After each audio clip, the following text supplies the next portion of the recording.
बढ़ते हैं, मध्य प्रदेश की बात करते हैं। मध्य प्रदेश में उमा भारती एक तरफ शराबबंदी की मांग कर रही हैं, वहीं सरकार भी चरणबद्ध तरीके से लोगों को जागरूक कर शराबबंदी की बात स्वीकार करती है। लेकिन इसके ठीक उलट सरकार ने अब रात 2 बजे तक शराब परोसने की तैयारी कर ली है।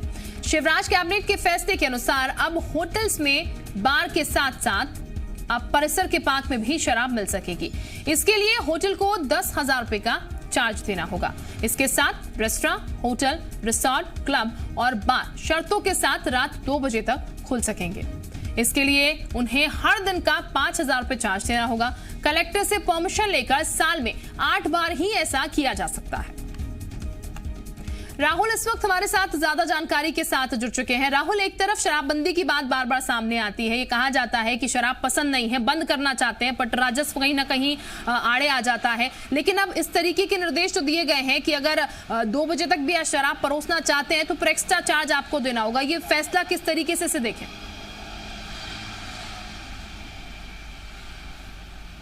देखिए, जो बार हैं, बार के लिए और जो होटल्स हैं उनके लिए जहाँ पे लिकर का सर्व किया जाता है, उनके लिए ये पूरा का पूरा फैसला यहाँ पर किया गया है। और उनके जो पार्क हैं, उनके पार्क में भी अब अनुमति ली जा सकती है, वहाँ पर भी शराब को परोसा जा सकता है और इसके लिए अतिरिक्त शुल्क यहाँ पर देना होगा।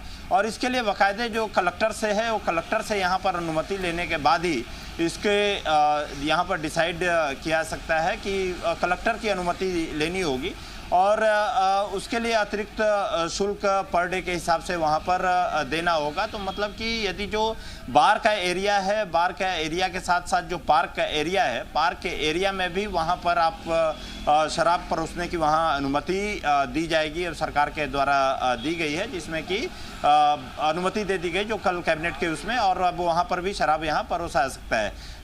शराब को लेकर के यदि सीधे तौर पे, क्योंकि बार और जो होटल्स हैं उनमें शराब ऑलरेडी यदि कहा जाए तो शराब वहाँ परोसी जाती है, वहाँ दी जाती है।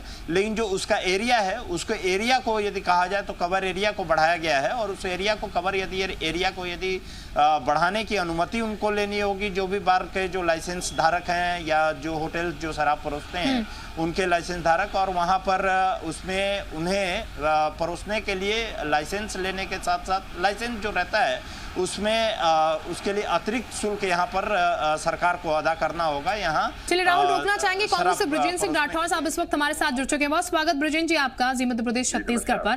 ब्रजेंद्र जी, सरकार लगातार बार बार कहती है कि शराबबंदी करनी है, लेकिन रेवेन्यू की बात सामने आती है। लेकिन अब जो फैसला लिया गया उसको आप किस तरीके से देख रहे हैं?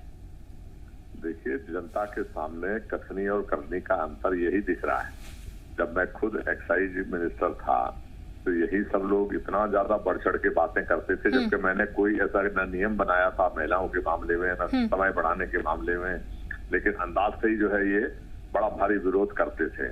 और आज जब भारतीय जनता पार्टी की ही सरकार है, जिसकी ही पूर्व मुख्यमंत्री उमा भारती जी एक तरफ शराबबंदी की बात कर रही हैं और दूसरी तरफ उनके ही पार्टी के वर्तमान मुख्यमंत्री खुलेआम ये आदेश दे रहे हैं कि 12 बजे तक तो पिलाई जा सकती थी, अब पैसे जमा करो तो 2 बजे रात तक पिलाते रहो। तो आखिरकार ये जो कथनी और करनी का अंतर है, या तो हम ये माने कि भारतीय जनता पार्टी में आपस में द्वंद्व बहुत तगड़ा है कि एक दूसरे को नीचा दिखाने का काम हो रहा है, या फिर जो है जितनी बातें ये बड़े सैद्धांतिक और धार्मिक और ये सब बातें करते हैं, ये फिजूल की बातें हैं और दोनों में कहते कुछ हैं करते कुछ हैं। तो ये अब मध्य प्रदेश की, छत्तीसगढ़ की और देश की जनता भी समझना अब शुरू हो गई। अब इतने लोग वो नहीं है कि इन बातों को समझते नहीं। ठीक, ब्रजेंद्र जी, किस तरीके का द्वंद्व है कि जो एक तरफ ये कहा जाता है, उमा भारती भी क्योंकि कहती है कि सख्त खिलाफ है, शिवराज सरकार भी इसके सख्त खिलाफ है, शराबबंदी होनी चाहिए, लेकिन मजबूरी है हमारी क्योंकि रेवेन्यू इससे आता है, इसीलिए शराबबंदी नहीं हो पाती। लेकिन फिर 12 बजे के बाद आप एक्स्ट्रा चार्ज कर देते हैं कि 12 बजे के बाद भी परोसी जाएगी, पार्क में भी परोसी जा सकती है। देखिए, द्वंद्व मैंने कहा ना, द्वंद्व इसलिए मैंने कहा कि आपको भी पता है कि उमा भारती जी की कुर्सी छीनकर ही ये लोग सत्तासीन हुए थे। तो उमा भारती जी ने कहा कि हम शराबबंदी करेंगे और तारीख भी तय कर दी और बाद में फिर उनको झुकना पड़ा इनके सामने। और अब चिढ़ाने के लिए कि चलिए शराबबंदी की तो छोड़िए, तो आप 12 बजे तक की हम 2 बजे तक कर देंगे। तो ये द्वंद्व ही कहलाए ना आपस में। और दूसरा हमारा कहना ये है कि 2 बजे तक बढ़ाने से भी क्या फायदा सरकार को हो जाएगा। ये अगर अपने खर्चों में कटौती कर लें, माननीय मुख्यमंत्री जी केवल अपनी हवाई यात्रा में भी 10% की कटौती कर दें तो उतना वो कोटा उसी से पूरा हो जाएगा। या जो फिजूल खर्ची हो रही है अन्य विभागों में, इस पे कमी हो जाए तो पैसा तो उतना ही बराबर हो जाएगा। तो शराब को बढ़ावा ही क्यों। बिल्कुल। राजेंद्र जी, क्योंकि जो फैसला लिया गया उसमें सर एक बात और सामने आई कि होटल, क्लब्स, रेस्टोरेंट, यहाँ तो शराब परोसी जाती है, सबको पता है, लेकिन पार्क्स में भी आप परोस सकते हैं। आप एक्स्ट्रा 10,000 रुपए चार्ज दीजिए और फिर आप खुलेआम। सामाजिक तौर पर कितना इफेक्ट ये करेगा?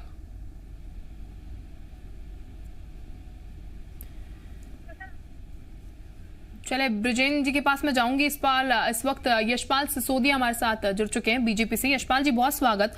यशपाल जी, कांग्रेस की तरफ से ब्रिजेंद्र जी हमारे साथ जुड़े हुए हैं, जो कि कह रहे हैं कथनी और करनी में बीजेपी का अंतर है।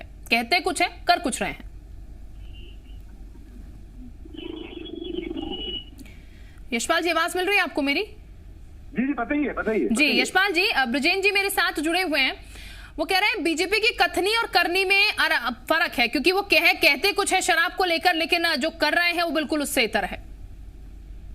देखिए, भारतीय जनता पार्टी की कथनी और करनी कभी अंतर्द्वंद में नहीं रहती है। कांग्रेस की कथनी और करनी में अंतर रहे, तभी तो आजादी के 70 वर्षों के बाद भी जो न्याय जनता के साथ करना था, जो वादे करना था, अगर इंदिरा जी 1970 में कहती है कि गरीबी हट जाएगी और वो इंदिरा जी से भी नहीं हटे, राजीव गांधी से भी नहीं हटे और उसी नारे को बुलंद करते, कथनी और करने में तो कांग्रेस में अंतर है। तो कांग्रेस आत्मावलोकन करे, आत्ममंथन करे। लेकिन सर, बीजेपी की कथनी करनी में भी तो अभी फर्क नजर आ रहा है। एक तरफ शराबबंदी की बात कही जाती है, लेकिन दूसरी तरफ परमिशन दी जाती है 2 बजे तक आप 10,000 रुपए दीजिए और शराब परोसिए, जबकि एक तरफ आपकी सरकार कहती है कि शराबबंदी करनी है।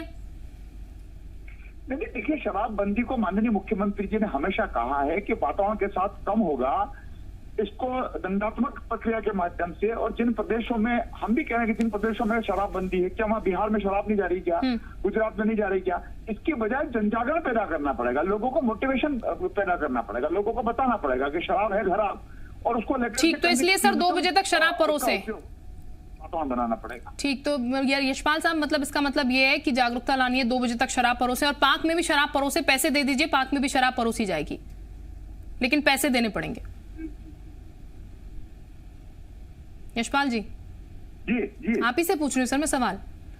जन जागरूकता सर इस तरीके से कि 2 बजे तक शराब परोसी जाए, पैसे आप दीजिए, और पार्क में भी, सिर्फ क्लब रेस्टोरेंट में नहीं। देखिए कैबिनेट का डिसीजन किन परिप्रेक्ष्य में हुआ है इसकी जानकारी तो मुझे नहीं है, लेकिन ये बात सही कि मीडिया के माध्यम से, सोशल मीडिया के माध्यम से। ठीक, लेकिन सर फिर आपके हिसाब से सही है ना? फैसला किया है, ठीक, कैबिनेट ने फैसला किया, लेकिन आपके हिसाब से सही है ना सर? लिया गया, किस परिप्रेक्ष्य में लिया गया?